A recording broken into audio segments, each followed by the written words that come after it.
Vlad saves a sacred tree, and that victory wakes a dragon-level war. Spoilers ahead for this Korean manhwa recap.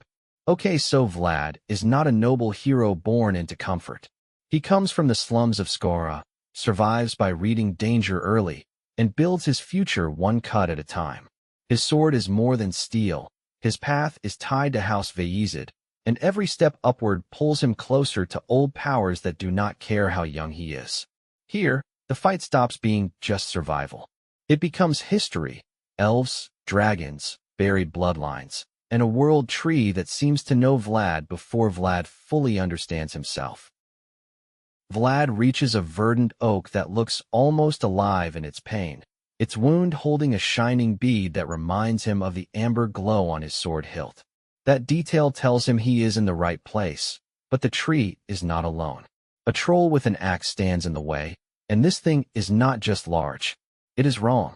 Vlad blocks, rolls, cuts, and keeps pushing, but every serious wound he gives it closes again. Even the kind of damage that should end a monster only delays it.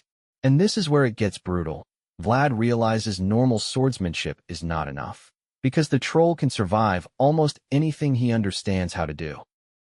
Right when the troll's recovery starts turning the fight into a death sentence, Noir charges out of the forest and changes the rules.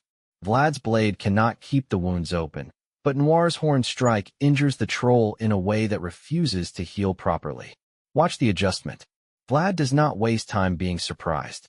He mounts Noir, turns the fight into a series of violent charges, and starts using movement instead of stubborn sword swings.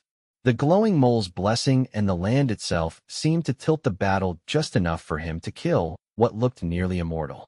But victory is not clean. A hidden girl is rescued afterward, and somewhere else, Lady Ramashta notices the troll's candle go out and sends a Baronutman knight to investigate. After that impossible fight, Vlad returns to a formal hall and gets praised for surviving a difficult duel.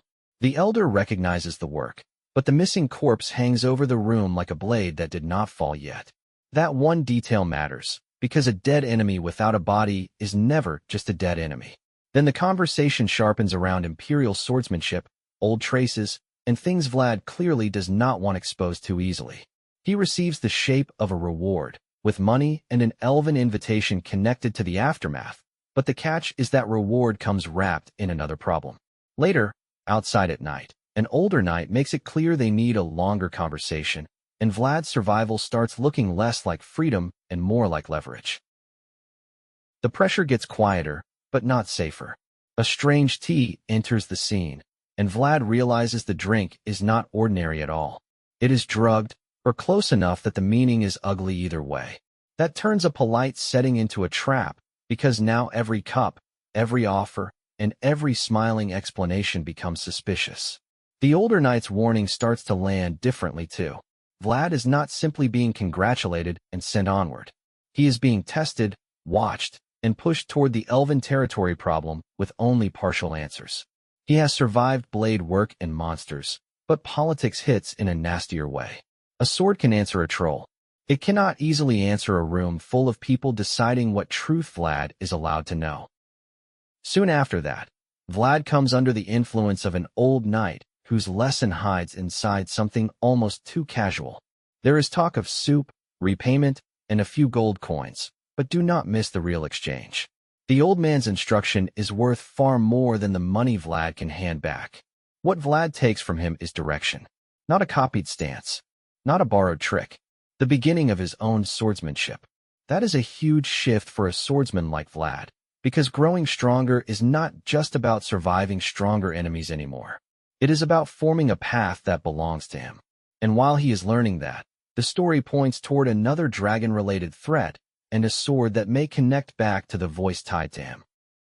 Vlad's group moves through a glowing forest while the problem around the tea spreads into something political and dangerous.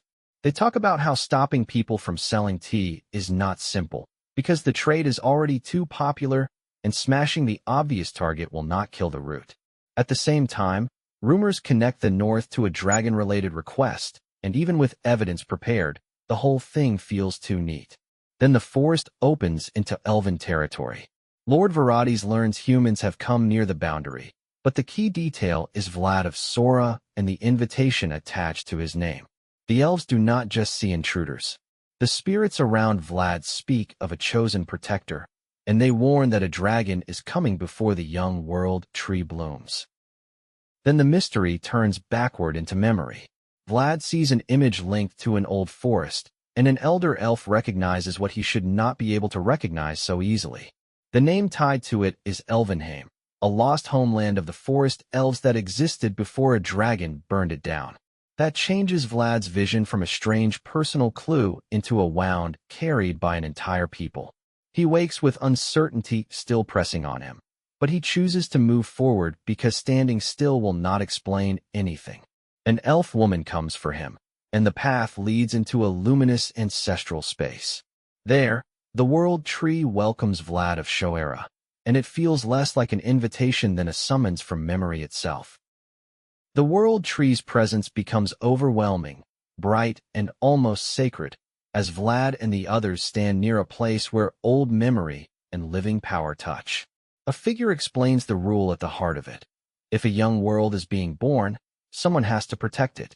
The words connect that duty to the knight with blue eyes and to a crimson power descending to earth, which makes Vlad's place in the story feel much bigger than one swordsman's errand. Then spring returns to Aushrina. The world tree blooms in a burst of color, and everyone has to check whether they are still standing. The amber disappears, and instead of being treated as lost treasure, it is understood as something returned to its rightful source. Peace does not last. Vlad jolts awake from a nightmare, where a blue sword-like light strikes him hard enough to feel like more than a dream. He is shaken because the vision carries intent, almost like someone or something reached him while he slept. An old elf explains that Vlad may not yet understand the hatred pointed at him, and then he opens the deeper wound, the Empire and the elves. The Empire's brilliance, the old elf says in his own way, was built over suffering and tears. That matters because Vlad is walking into a conflict older than his own grudges. A white-haired priestess treats him with an elven remedy, but the healing becomes another door, pulling him toward the memory of ancient elves facing Nidhogg near the world tree. Now the vision's warning turns into war. Vlad and allied fighters clash with a massive dragon-like enemy amid ice, smoke, explosions, and brutal magical pressure. The elves are not watching from safety either. Their soldiers and mages gather under a banner, elders coordinate support, and a large green formation spreads across the battlefield like a blessing, trying to lock the monster down.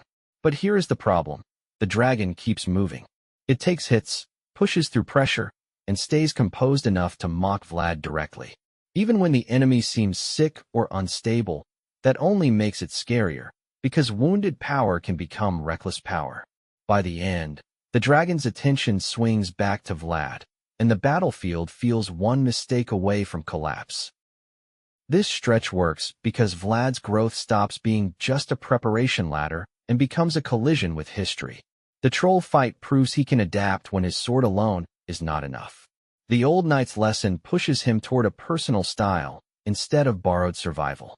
The elves reveal that the forest is not just beautiful scenery, but a living archive of loss. And the dragon threat ties all of it together. Elvenheim's destruction, the world tree's rebirth, the amber, the knight with blue eyes, and Vlad's strange place among powers older than him. He is not simply entering a new battlefield. He is being recognized by forces that expect him to stand in front of disasters most grown knights would run from. Subscribe for the next recap, because the dragon has turned back toward Vlad, and the real fight is just starting.